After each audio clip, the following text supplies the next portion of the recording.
Master Brand Cabinets makes a big announcement about its future. More on their plans. Plus, Dr. Mark Ginter with St. Joseph's Holy Family joins me to talk about the upcoming canonization of 2 popes. And local libraries is the subject of tonight's edition of Inform. All of that and much more is up next here on the 18 WJTS News.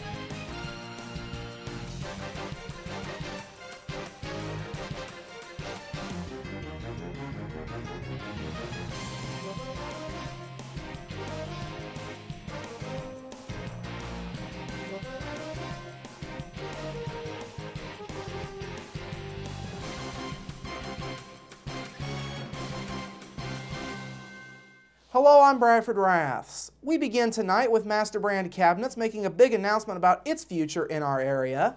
The company announced earlier today it plans to expand its Ferdinand operations, creating up to 262 jobs by the end of 2016. Company President Dave Randich detailed the expansion plans for the company's Ferdinand plant at a press conference held at the Ferdinand facility this morning. Randich says the company will invest around $8 million for equipment at the plant.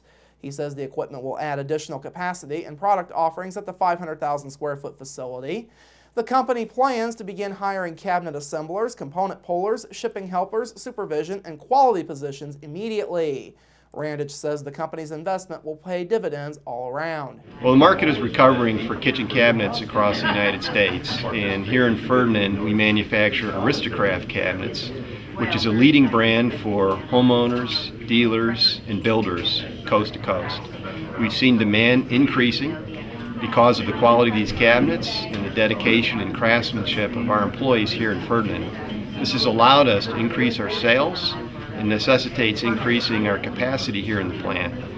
For that reason, we're putting $8 million of investment into the facility, which will allow us to hire 262 people into new, good manufacturing jobs in Ferdinand, Indiana. Indiana Lieutenant Governor and Ferdinand native Sue Ellspermann, along with Ferdinand town officials and members of the Ferdinand Town Council, were also among those on hand for the announcement. Ellspermann says the news of Master Brand's expansion coincides with the current administration's mission for the state. Job creation as job one has been the top priority of our administration, and we've been very, very pleased. Last year was a record year of jobs announcements, and this year we've even had a quicker pace starting. So pleased because we see the economic policies set in the last 10 years by our legislature really paying off here, and to see the commitment of companies growing in Indiana and choosing to come to Indiana, and today was extremely positive to see it happen in my own hometown. Ellspermann says tax policy changes the state legislature has made over the last couple of years have made a big impact. She says the state will now be shifting its priorities to developing a workforce to match with the skills that employers are looking for. The Indiana Economic Development Corporation offered Master Brand cabinets up to $1.25 million in conditional tax credits and up to $100,000 in training grants based on the company's job creation plans. These tax credits are performance-based, meaning until Hoosiers are hired, the company is not eligible to claim incentives. The town of Ferdinand approved additional tax abatements at the request of Du Bois Strong.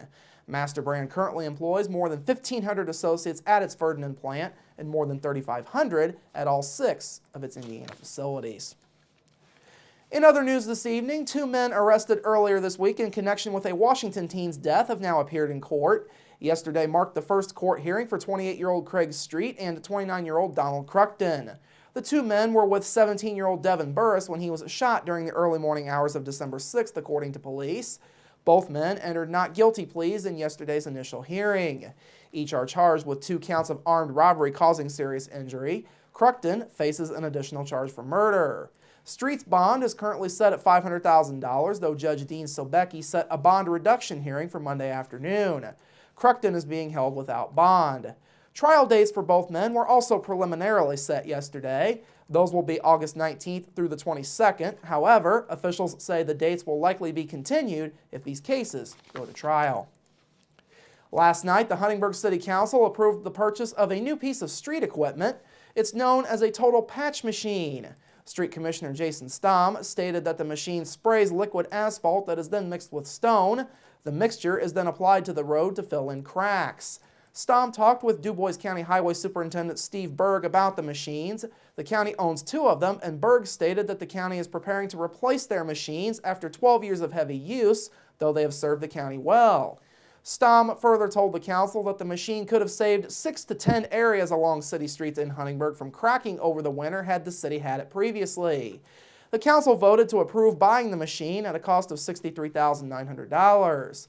The money would have to come from the local road and street fund, and an additional appropriation will have to be advertised for. A public hearing would be held at the May 8th council meeting. Also last night, the council approved buying new chlorine generation equipment for the city's water treatment plant at a cost not to exceed $71,475. Water Superintendent Todd Williams says the new equipment would resolve any lingering issues with water quality in the city. He says the equipment has a 90-day trial period, after which if the city doesn't like the equipment, they can change it out. In final notes, Huntingburg Mayor Denny Spenner discussed the new 555 series coming to the city. The series is one of monthly 5K events that will be held. The events are set to be held the second Friday of each month over the next 5 months. The first of the runs got underway at 5 o'clock this evening, and it began and is set to end at Huntingburg City Hall. The 555 events are free to attend, and those who do attend all 5 of them will get a brand new t-shirt. Finally this evening, Memorial Hospital and Healthcare Center has announced that Dr. William Limcooler has been named the recipient of the Healthcare Center's 2014 Little Company of Mary Outstanding Physician Award. This award is named in honor of Memorial Hospital's sponsor, the Sisters of the Little Company of Mary. The LCM award is given annually to a physician on Memorial Hospital's active medical staff who has been nominated through a hospital and community-wide nomination process, with the winner chosen by a selection committee out of a group of 6 finalists.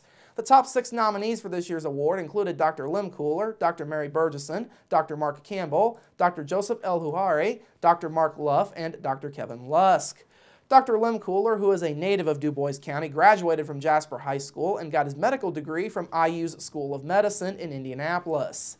He completed a residency in internal medicine at IU's Medical Center and a fellowship in cardiovascular medicine at the University of Louisville Hospital. After returning home to Du Bois County to provide general cardiovascular care, he enrolled in an interventional cardiology and peripheral intervention fellowship at St. Vincent's Hospital in Indianapolis. Dr. Limcooler is certified in internal medicine, cardiovascular disease, and interventional cardiology. He has been on Memorial Hospital's medical staff for 18 years and serves as a fellow of the American College of Cardiology. He and his wife Jill have 2 sons.